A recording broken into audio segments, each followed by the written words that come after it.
and this is Natasha with Everyday Woman and another In Vogue Fashion Affair. And today I have Jackie with me, and we're going to be talking about makeup. Well, that's definitely a favorite subject of mine because I love makeup. But I have a question for you, Natasha. Brushes.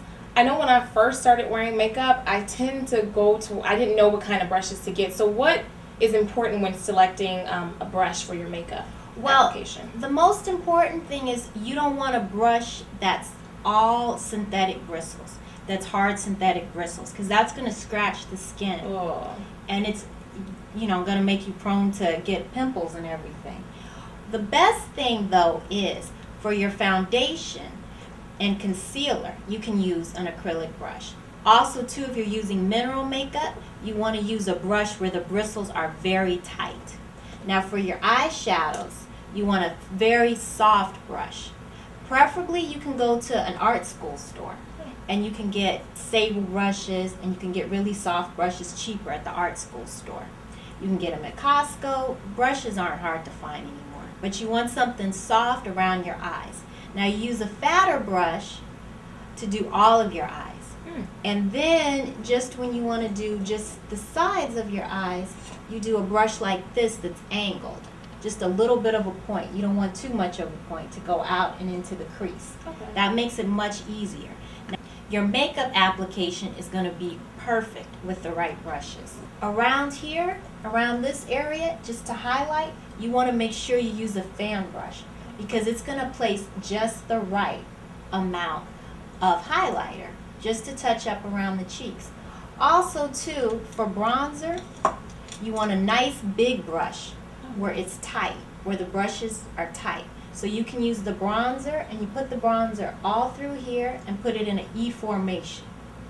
That way it's not going to make your face look like you just have a bunch of makeup on. You don't want to use bronzer everywhere.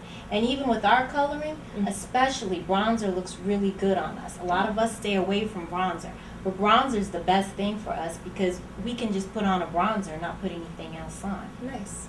And then at the end, you want to take a big brush like this for your powder. Even if you're using a compact powder, you just roll it in and you put this all over your face.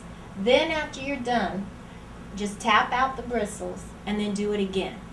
Just all over your face. That'll take any excess powder, any excess makeup off. And for your brushes, the best way you can store them is you can just keep a little cup like this from the 99-cent store. You can use an old coffee cup, toothbrush holder, just to keep them like this. Nice. Well, those are all good tips to know because I definitely want to know cheap and easy ways to store my brushes, the best way to buy convenient and not too pricey of brushes, but still have something that's good for my skin. Because when I first started applying makeup, the brushes scratched my skin and it was horrible. With the upkeep of your brushes, you can use shampoo. The same shampoo you use for your hair. So maybe you wash your brushes every couple months. Just put a little bit of shampoo in the sink with the water and just dip your brushes in there and rinse them out. And the shampoo will keep the hair of the bristles from drying out. I have a question for you. How often would you say I should wash the brushes? Well, I would wash them about every 2 months, depending on how much you use them. But make sure you always, if you don't want to use a brush cleaner, at least always wipe them down with a paper towel. Okay. It doesn't have, not a wet paper towel, but just a paper towel, because you don't want bacteria and everything sticking on your brushes. Okay. Well, after we've washed them, how should I lay them out for drying? Is there a proper way? Should I sit them upright or should I lay them down on napkins? The best way is to just lay them down upright like this. Okay. That way the air hits them evenly and you don't have one side that comes out flat. Nice. Pretty good to know. Well, thank you. And if you have any more questions, you can email me at natasha@everydaywoman.com. And this is the Everyday Woman In Vogue Fashion Affair. Thank you.